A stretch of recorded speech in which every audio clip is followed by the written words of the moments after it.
We came to a stop near a street lamp and bench on the sidewalk. I was already out of breath by the time we got there.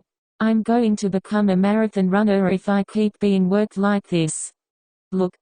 I looked up at him after catching my breath to see that he was pointing across the street. I turned my sight in that direction to see a line of food shops and bakeries. My eyes lit up at the view. Whoa! I gushed, in awe of the sight. We're going there, Iwaoi-chan announced, pointing at a specific shop. It was an adorable little bakery near the end of all the shops. The light from the street lamp made it look cozy and welcoming.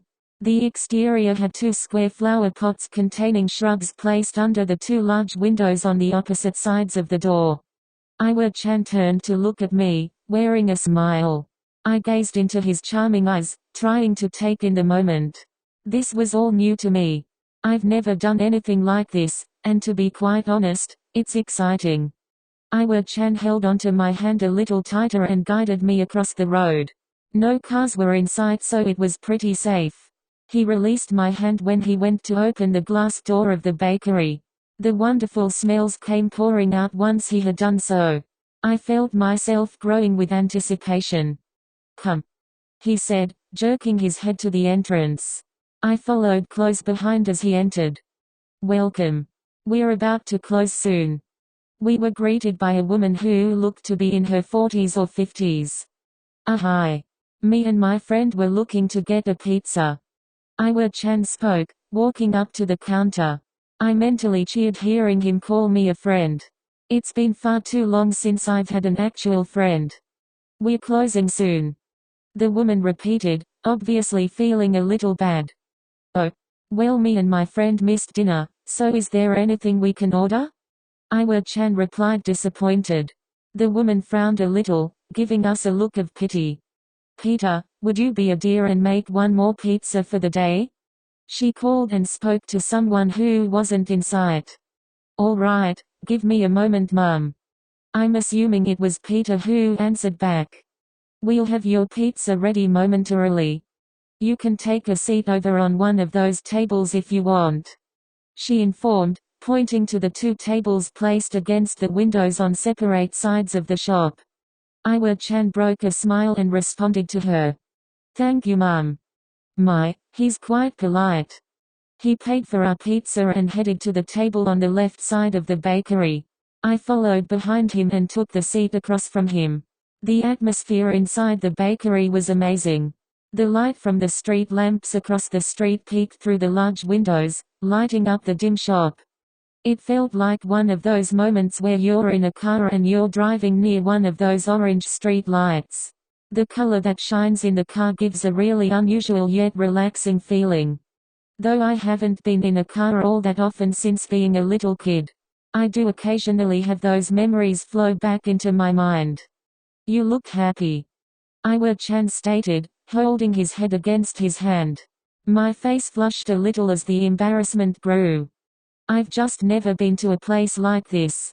It's really comfortable, I muttered. The woman at the desk somehow still managed to hear me though. I'm glad you like it here, she said rather peppy. A smile grew onto both Iwaoi-chan and I's faces. Same here. I figured I could kill 2 birds with 1 stone. I looked at him curiously. You said you wanted to see the town. You also said you could do with some pizza. For some reason this made me more embarrassed. I'm really happy that he did all this for me though. Thank you, Iwaoi-chan. I appreciate all of this, I said, looking up at him with my flustered face. He continued smiling while looking at me. He looked so attractive under this light, I could feel my face heating up like an oven. For once you aren't apologizing, he pointed out, sounding a little surprised. I smiled in response. He's right, I guess it's becoming easier to accept. What are your choices on the toppings? Peter asked from behind the counter. What are our options? Pineapple, anchovies, pepperoni, onions, broccoli, peppers, olives and mushrooms. Anything you want, Koa? I started thinking, being taken by the sudden question. Mind if I try broccoli, peppers and onions? You sure love your veggies, don't you? All right. We'll have a pizza with onions, peppers, broccoli and drop pineapple on one half. Pineapple, huh? I've never tried that as a topping. Hopefully he lets me have a piece. We waited for a while, exchanging a couple words while the pizza cooked. When it was finally ready, a young man who I assumed was Peter delivered the pizza to our table. It looked so good. I could feel myself salivating over it. The smell alone was worth the price. I waited for Iwa-chan to take a slice before digging into it myself. The way the cheese melted was amazing. Iwa-chan took the first bite and moaned a little. I found it a little funny. I bit into my slice and by God, it was delicious. I munched on the pizza happily while scanning it. It was by far the best one that I'd ever eaten. After finishing 2 slices, I decided to ask Iwa-chan if it would be alright for me to try a slice of pineapple. Can I try a slice with the pineapple topping? I asked, pointing at the slice I had my eye on. Sure, help yourself. Iwa-chan replied while shrugging. My anticipation grew heights as I reached for the slice. I bit into it and to my surprise it passed my expectations. It was my turn to moan. The delicious mix of the cheese, sauce and pineapple meshed perfectly. When I snapped out of my blissful daze, I caught Iwa-chan's eyes on me. He was staring directly at me with a smile across his face. I looked at him, then glanced back and forth curiously. What is it? I questioned, locking my gaze on him. Nothing. Just that you really seem to be enjoying that pizza. Why, yeah. It's the best I've ever had. I informed, feeling slightly embarrassed by my reaction. Same. It's really good. I'd love to come back here sometime, but our trip is coming to an end. That's unfortunate. I'd hoped we hooked in new customers. The woman said with disappointment. If I'm ever in town, I know my first stop.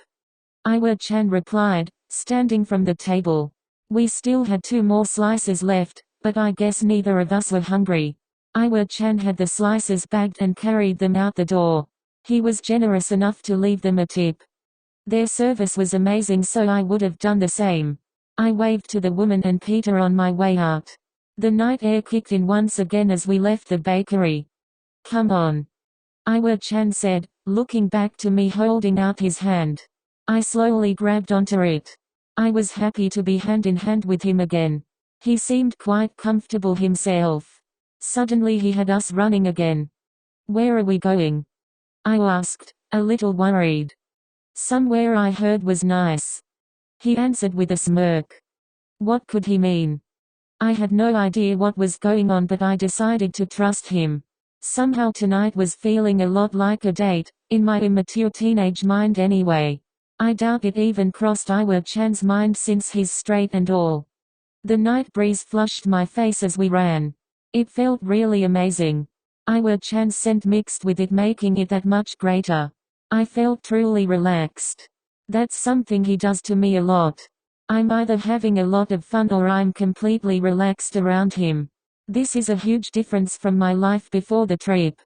Iwa-chan's becoming an irreplaceable part of my life. I really don't know what I would do without him. The passing street lights that lit the ground in a cozy warm orange color added to the mood.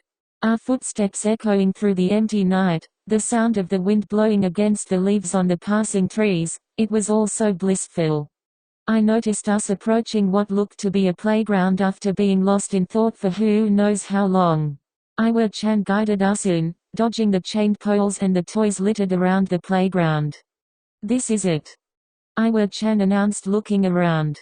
The moon peeked out of the few clouds in the sky, illuminating the playground in a dim blue light. Iwa-chan looked back to me with a smile, probably noticing my expression of shock. This place is so beautiful. I had my jaw ajar, gaping at the pretty scene. I felt my inner kid clawing at the surface. I was suddenly feeling happy and excited. Follow me. Iwa-chan commanded, nudging his head towards a large jungle gym dome with a resting area on top, to the right of the playground. I followed as he jogged over to the metal poles. He began climbing like a champ. I guess that comes with having muscles like his. I struggled climbing the first step. I'm a total joke compared to Iwa-chan. I regret to admit that I needed his help to get to the top. He stretched a hand to me and I gratefully accepted. We were draped across the wooden platform atop the jungle gym. We lay there, gazing upon the dark purple night sky, partially lit by the now fully present moon. We chatted about an assortment of things. We shared memories of our past without me going too deep. I told him how much I loved visiting the zoo with my parents, how I clung to my grandparents and how we'd all share stories by the fireplace. Iwa-chan smiled the whole time, almost as if he was enjoying listening to me speak. He told me how him and his family would go out and see a movie together every so often. He shared a lot of funny moments from his past. I even found myself laughing. Today my inner me was finally able to express himself after being locked away for so long. Well, today was certainly a lot of fun. Iwa-chan spoke, locking eyes with mine. Yeah. This is the best day I've had in, who knows how long. I exploded with happiness. I'm glad. I'd feel bad if I were the only one having fun. He smiled, keeping his gaze on me. I can assure you that I had fun. Just tonight was enough to make this one of the best days ever. I informed, very grateful. Yeah, I can understand with the way you ate that pizza. He jabbed, chuckling. You can't blame me. I can't. I'm sure you enjoyed it too. I did. I'm going to assume that pizza is your favorite food. He made a guess. I don't really know. Well, I mean, after eating that I'd be a fool to say otherwise, but I haven't eaten that many types of food. I see.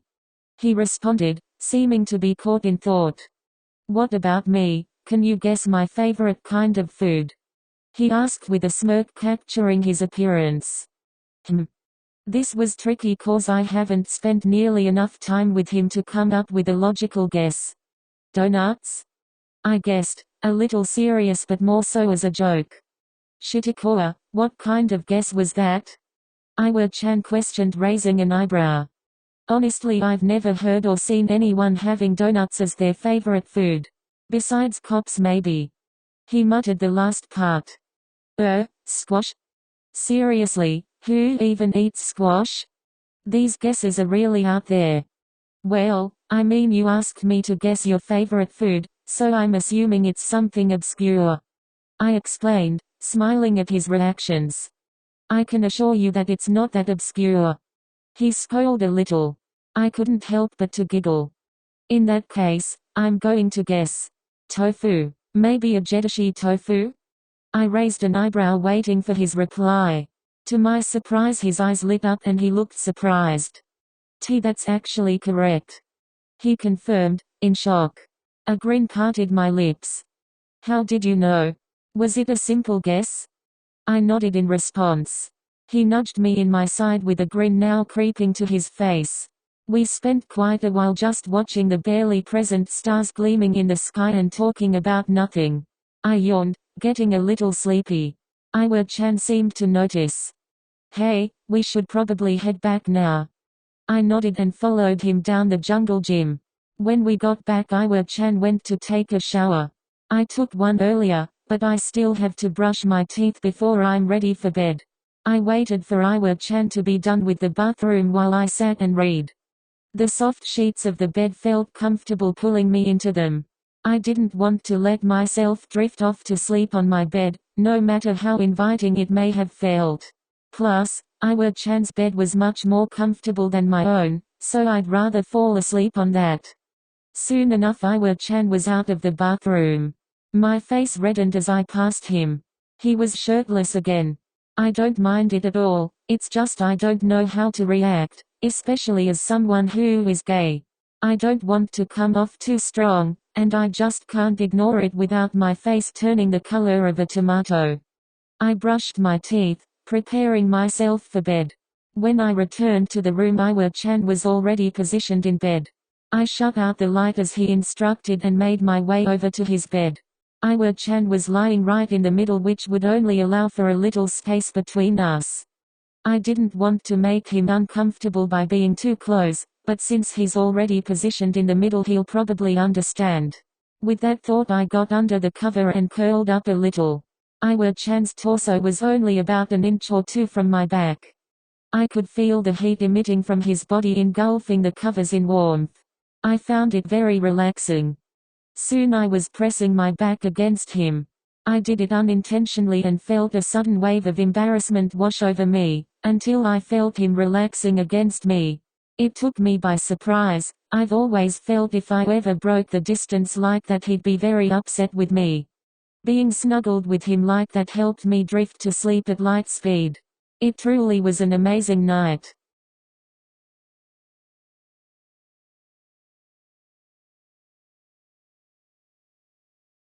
The sudden sight of Koa standing above me wearing a huge smile frightened me. I didn't expect him to do something like that, so it caught me off guard. I chucked a pillow at his face as he started laughing.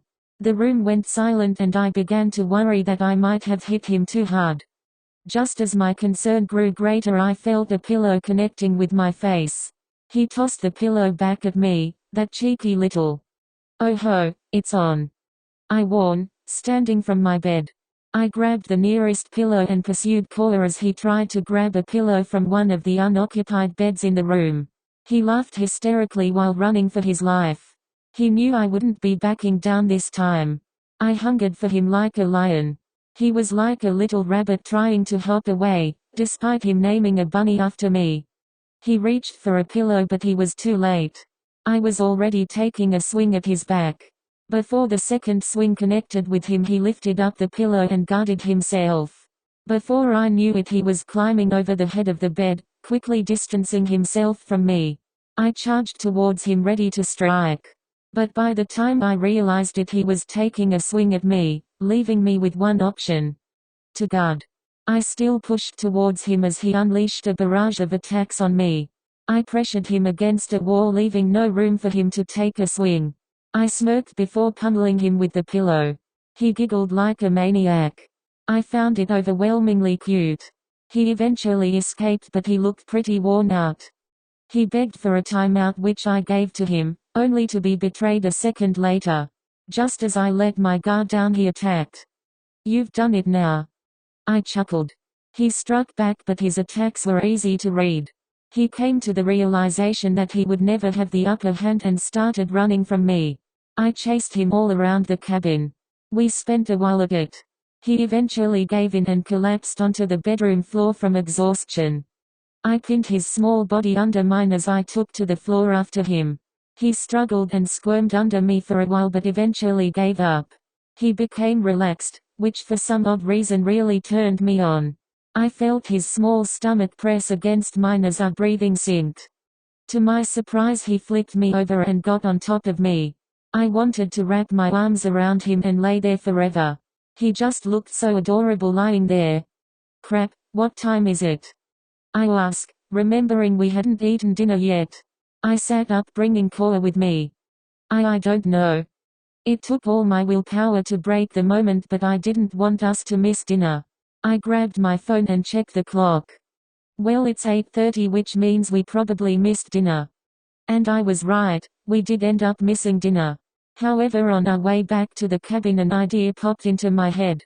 I took Koa into town. He mentioned earlier how he wanted to check it out, so I could kill two birds with one stone. He looked nervous along the way but seemed to be having fun. I held his soft hands gently in mine. I don't know why, but the feel of his skin always sets me in a trance. The look on his face as we scaled the town was satisfying. I knew he was amazed by the sight. He was in complete awe. I took Koa into a nice bakery. I spotted it my first time here. Surely they had to be selling pizza. If not, we could save it for another time and just settle for something else. I was greeted by a woman behind a desk as we walked in. She informed us that they were nearing closing time. Hi. Me and my friend were looking to get a pizza, I said, leaning myself against the desk. We're closing soon. I almost swore under my breath but decided to press on. I didn't want to be sent out empty-handed. Oh. Well, me and my friend missed dinner, so is there anything we can order? I explained, gesturing to Koa. I know she obviously felt bad that they were about to close, but I'm sure it wouldn't be too much trouble to offer something else. Peter, would you be a dear and make one more pizza for the day? She called, keeping her sight on me.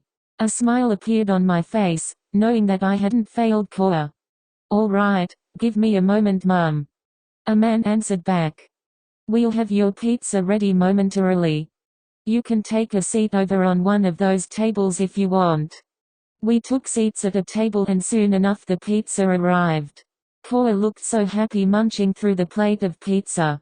I just sat there and watched as he ate like a grown man. He just looked so adorable. The pizza was delicious. We ate most of it and I bagged the rest for later. I didn't really want to head back after that though. I heard about a hotspot in town and decided to bring Koa along with me to check it out. It was a playground, or a park. The atmosphere at night was really something. I climbed to the highest point of the playground, that being the jungle gym. I wanted to have a good view of our surroundings. I gave Koa a hand climbing the bars. He was no athlete, so I don't blame him for not being able to climb all the way without any help. We laid back on the wooden platform atop the jungle gym and gazed off into the vast night sky. The moon shone its light across the town, covering it in an eerie yet relaxing shade of blue. I could have slept here all night, but I knew that I would get not only myself but Koa in trouble as well. When I conversed with Koa, he seemed cheerful. It brought a smile to my face seeing him in such a great mood. He was able to express himself. He became more animated. Seeing him cast under the moonlight added to his presence and appearance. Meeting him is the best thing that's happened to me in a long time. Having him around really brightens my mood. I can't say the same about my other friends though. When we got back to the cabin, I brushed my teeth and took to the bed. I laid closer to the middle, leaving a smaller distance between me and Koa. Sleeping next to him is really relaxing. I fall asleep much faster being near him. When I'm laying next to him, I just have this urge to wrap my arms around him. It's odd, he seems to fall asleep quicker when he's sleeping with me as well. Maybe it's the heat, I don't know. When Koa returned to the room, he took a place in bed. He laid in front of me like usual, only this time we were much closer. I was about to fall asleep, then I felt something press against my body. Koa erased the little distance between us. He placed his back against my stomach. I was shocked, but most of all, happy. I was glad he was comfortable enough to do it. I relaxed onto his small body, and soon enough both of us were off to a deep sleep.